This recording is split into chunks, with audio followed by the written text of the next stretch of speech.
وعليكم السلام ورحمة الله وبركاته. الحمد لله رب العالمين والصلاة والسلام على رسول الكريم. ما بعد، اشرح لنا صدورنا ويسر لنا أمورنا واحلل عقدة من لساننا يفقهوا قولنا. اللهم صل وسلم دائما أبدا على حبيبك خير خلق كلهم. بسم الله. الرحمن الرحيم. وكذلك لو نظر بالصلاة في الأوقات المكروهة يصح لأنه نظر بعبادة مشروعة، لما ذكرنا أن النهي يوجب بقاء التصرف مشروعا. Based on this, we say that if a person makes an oath to perform salah in the prohibited times, then it will be correct as he has made an oath to perform a allowed ibadah, which is by Sharia. لما ذكرنا أن النهي يوجب بقاء التصرف مشروعا. So ما ف-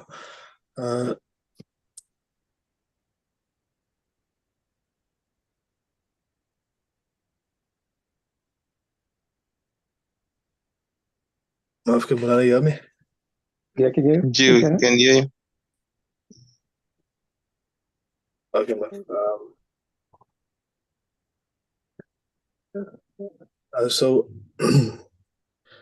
so لما ذكرنا أن النهي يوجب بقاء التصرف مشروعا،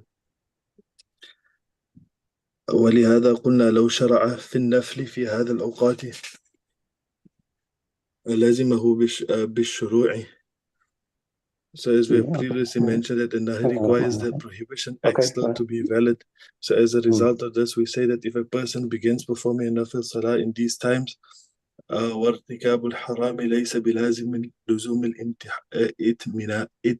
إتمام، فإنه لو صبر حتى حلت الصلاة بارتفاع الشمس وغروبها ودلوكها أمكنه الإتمام بدون الكراهة. So if a person performs this salah in these times, it will be incumbent upon him to start it in preparation of the preparation of haram will become inevitable by making completion of the nafil salah incumbent upon him, as he can wait until salah is permissible after sunset or after sunrise, after midday, then complete it. So فرق صوب يوم العيد. So this is different to the fast of Eid. Can you hear properly? I say I'll carry on. I'll start now, inshallah. Bismillah ar-Rahman ar-Rahim. So we were discussing Nahi. Let me just leave and come back. Okay.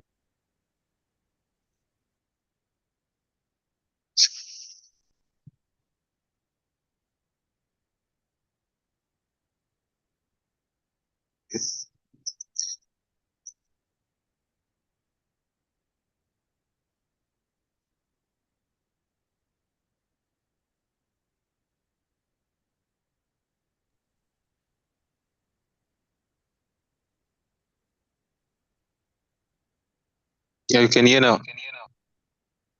Jay, can you? Okay. So we were discussing the Nahi. Then Nahi prohibited act in the Sharia. And when Nahi comes, what is the consequence of it? I'd like us to go back, a little bit back before we start again and give some context to this particular discussion. And hopefully, inshallah, it doesn't confuse things, but gives us a better understanding. So, as you know, this kitab is mukhtasar.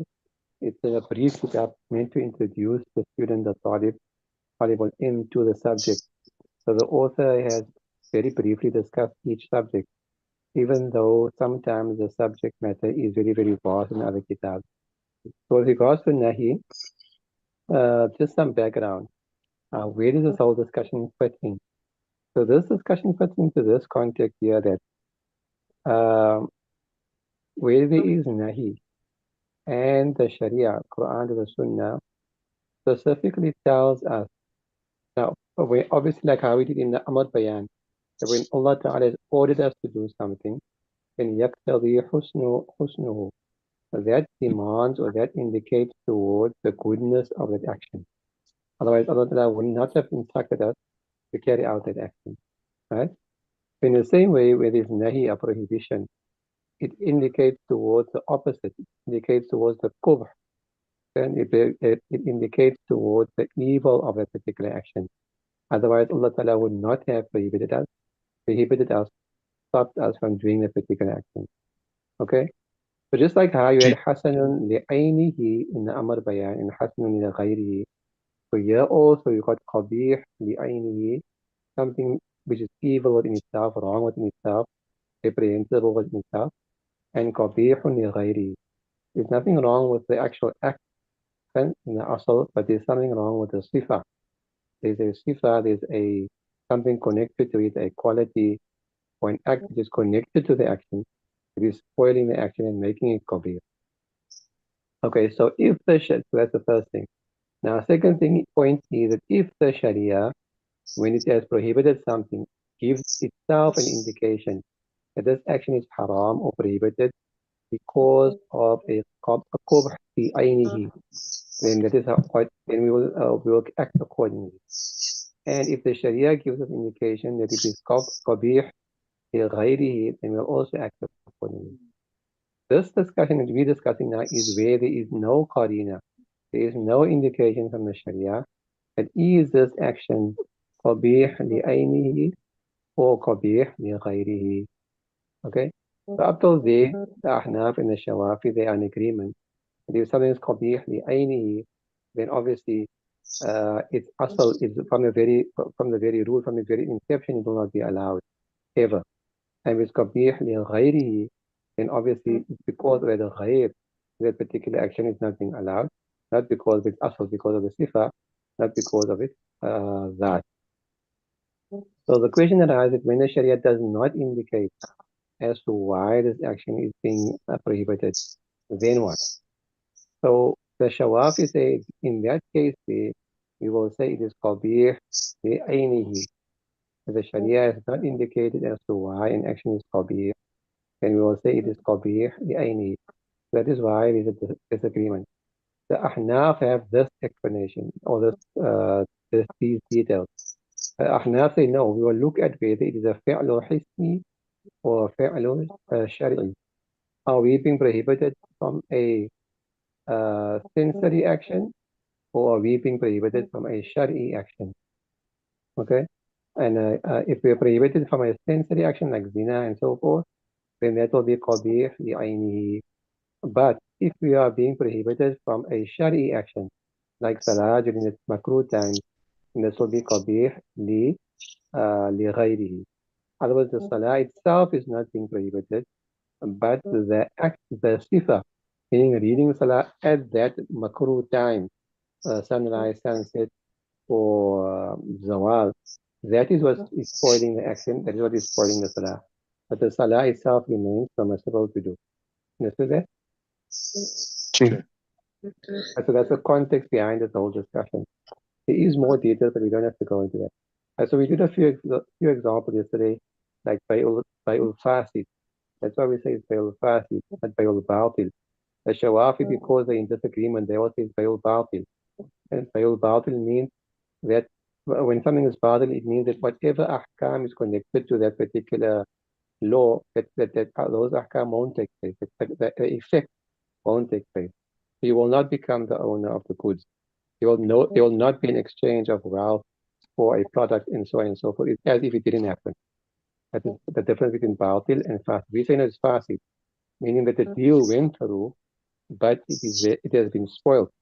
So the seller will become the owner of the money, and the buyer will become the owner of the product that he has bought. However, because of that shartul fasid, for example, which is making the whole deal fasid, they are committing a sin. And in order to save themselves from the sin, it is necessary for them to cancel that sale, return the money, return the goods, and redo the sale without that thing which is causing the bay to become fasid. You understood? Sure. Right, now we come to today's discussion.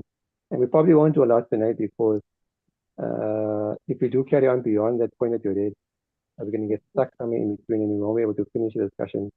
And I believe you're closing tomorrow, so we'll see how much we can do now. So we're saying, وكذلك لو نذر بالصلاة في الأوقات المكروهة يصح. And likewise, if a person takes an oath to perform salah in the makruh time, sunrise, sunset, or zawal, يصح. What will be correct? The nazar which he has taken will be correct. Why? لأنه نذر بعبادة مشروعة. Because he has taken an oath to carry out a permitted act, an act of worship which has been permitted by the Sharia, a permissible act. لما ذكرنا, because of what we mentioned before. Why is it permitted? Because of what we mentioned before in our usul. النهي يوجب بقاء تصرف مشروعا. That the nahi demand that you are able to carry out, or that activities which you are engaged in, that it remain permissible. Because if it doesn't remain permissible, then it will cancel out the nahi, as we explained yesterday. It will be as if the nahi doesn't exist, which is impossible. ولهذا قلنا, and it is for this reason that we say, لو شرع في النفل. This is another masla. So what happens is according to the Hanifa madhab, if you begin an ibadah, nafil ibadah, if you begin a nafil ibadah, it becomes wajib upon you to complete that ibadah. You can't just leave the ibadah. Okay? If you start a nafil fast, for example, or you start a nafil salah, for example, it becomes wajib for you to complete a nafil fast or to complete that nafil salah. In other words, the nafil fast or the salah becomes a wajib, becomes compulsory upon you to complete. So we say that لو شرع في النفل, if a person begins or starts in nafil salah في هذه الأوقات, in these makruh times, in these reprehensible times, sunrise, sunset, or zawal, لازمه بشروع, it becomes compulsory upon him, meaning to complete the salah بشروع, by him starting it, by him beginning it, he must complete the salah. Why? ولا تبطلوا أعمالكم, the Quran says, that don't destroy, don't invalidate your own actions. So based upon that ayah, Ahnaf have said that once although it's nafil, you have a choice. You have a choice. You can do it or you don't do it. It's up to you. At the moment you start it, then it becomes compulsory for you to finish it. It becomes lazim for you to finish it. وَإِرْتِكَابُ الْحَرَامِ لَيْسَ بِلَازِمٍ. However, in this instance here, the commission or the perpetration or acting upon a haram is not necessary. If you're starting a salah in the makruh time, it doesn't automatically mean you're going to commit a haram act. How?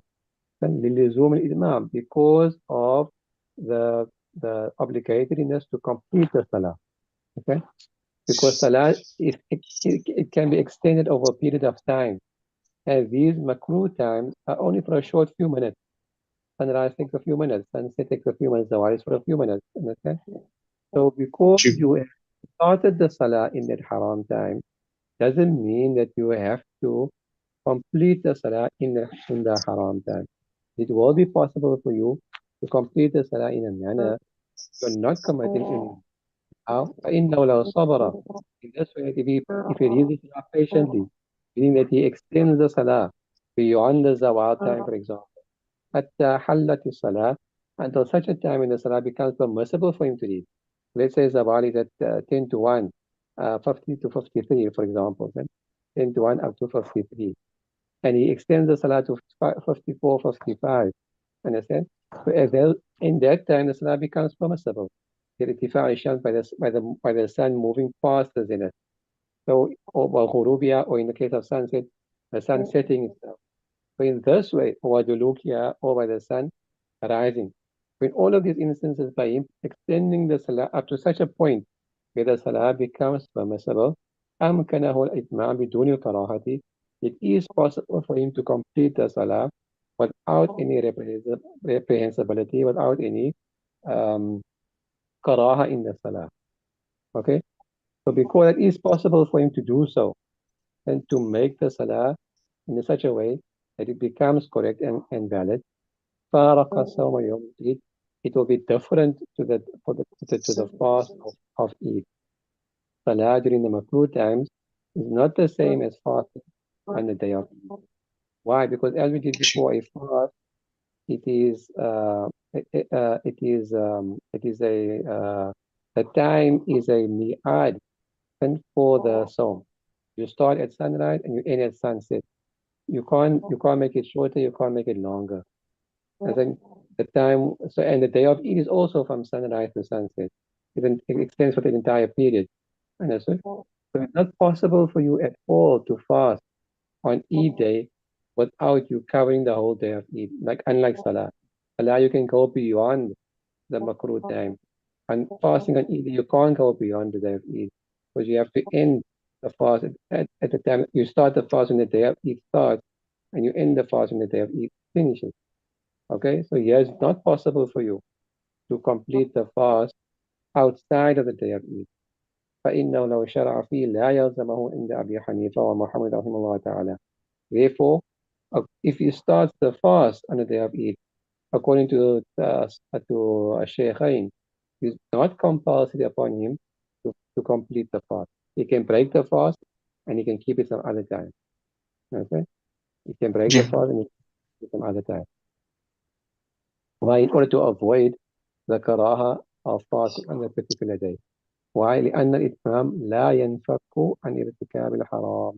Because in this case here, fasting a day of Eid, its completion, it cannot be separated from the commission of an impermissible act. It is fasting on the day of Eid. So because of that, Shaykhain say he can break his fast for that day.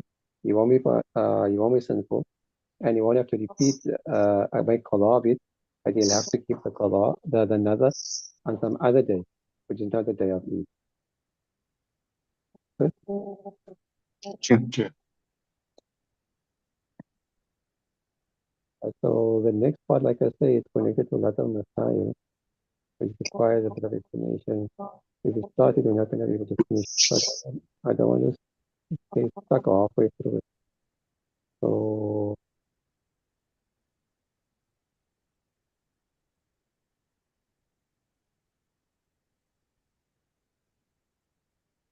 stop here, when are you coming back? Next Tuesday. Monday, Tuesday. I think it's the following week, Tuesday. Following Tuesday. Oh, wow.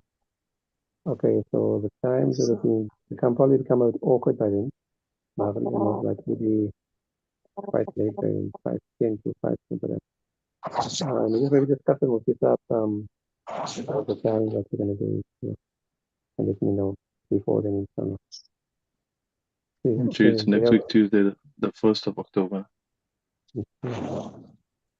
Okay, so like I was reminded because he doesn't go coffee there and that. Make dua for yourself, for your parents, for your asatira, and for the ummah, especially for this time and all the effort is taking place across the world, inshallah. Any questions? Not at the moment. Not from me. So basically, the salah that he started now, you'll have to just prolong it until the time becomes valid. So he's not, so he won't break it and then just do it again after. No? If he does break it, it'll become wajib al-i'ada. Okay. So basically, he started it in the makruh time and you just have to continue until the time goes past. Yeah. And then he'll finish. He'll continue, yeah. Jazakallah. So just keep contact with the kitab also, keep going over the stuff with Allah, so you don't get lost in between, inshallah ta'ala. It's still around. Yeah. Right. Assalamu alaikum wa rahmatullahi wa barakatuh.